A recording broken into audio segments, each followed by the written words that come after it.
આજે તો મારી સાથે આ થવાનું હતું, મેં કોઈથી વિચાર્યું નથી. મારા પહેલા મહિના બ્લોગમાં તમારું સ્વાગત છે. પછી તો હું અને મારો ભાઈ ભાઈ પહોંચી ગયા વાડી. જો ગાઈસ, આ છે મારી વાડી, નિયર બાય રોડ. પછી તો ત્યાંથી હું અને મારો ભાઈ ભાઈ નીકળી ગયા ગામ તરફ. અમારા વાડીએથી આવ્યા હતા, ખબર પડી દુકાને કામ છે તો કામમાં લાગી ગયા. આ છે ભડિયું, એમાંથી અમે લોટ કાઢીએ છીએ બરફી બનાવવા માટે. આ બધું પહેલાં તૈયાર કરવું પડે છે, પછી ભડિયામાં નાખીને એને દળવામાં આવે છે. તો હાલમાં અમે એ કરીએ છીએ. તો ગાઈસ, આ છે બરફી બનાવેલી તૈયાર.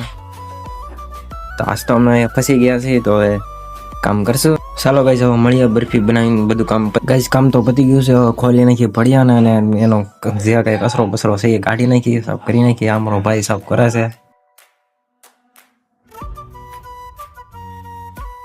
આ ગાઈસ, બરફીનો લોટ બધો સાવણીમાં નાખીને બધું ભેળવવામાં આવે છે.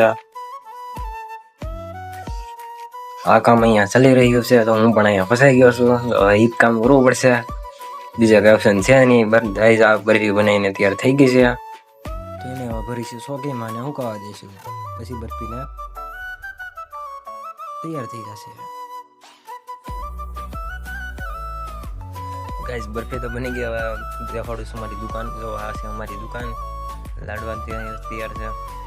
આ છે અમારી દુકાન મંદિરની સામે. બોર્ડ આવો તો મુલાકાત કરજો એકવાર. આ છે અમારા નીતિનભાઈ, આ છે મંદિર,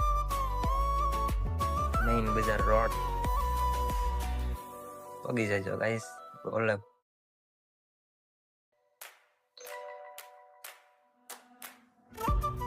જો ગાઈસ, ઓલ ફરસાણ અવેલેબલ છે. પછી તો પહોંચી ગયા મંદિરે, કેમ કે આજે હતી કાલે 14 તો મળે સવારમાં જવાનું હતું, તો અમે પહોંચી ગયા હનુમાનજીના મંદિરે. પછી તો ગાઈસ, અમે પહોંચી ગયા હોટલમાં, કેમ કે બહુ થાકી ગયા હતા. તો જમવાનું અમે હોટલમાં નક્કી કર્યું, તો પહોંચી ગયા હોટલ. होटल से घर आ गए, अब सो जाएंगे, फिर मिलते हैं कल, तब तक के लिए बाय बाय।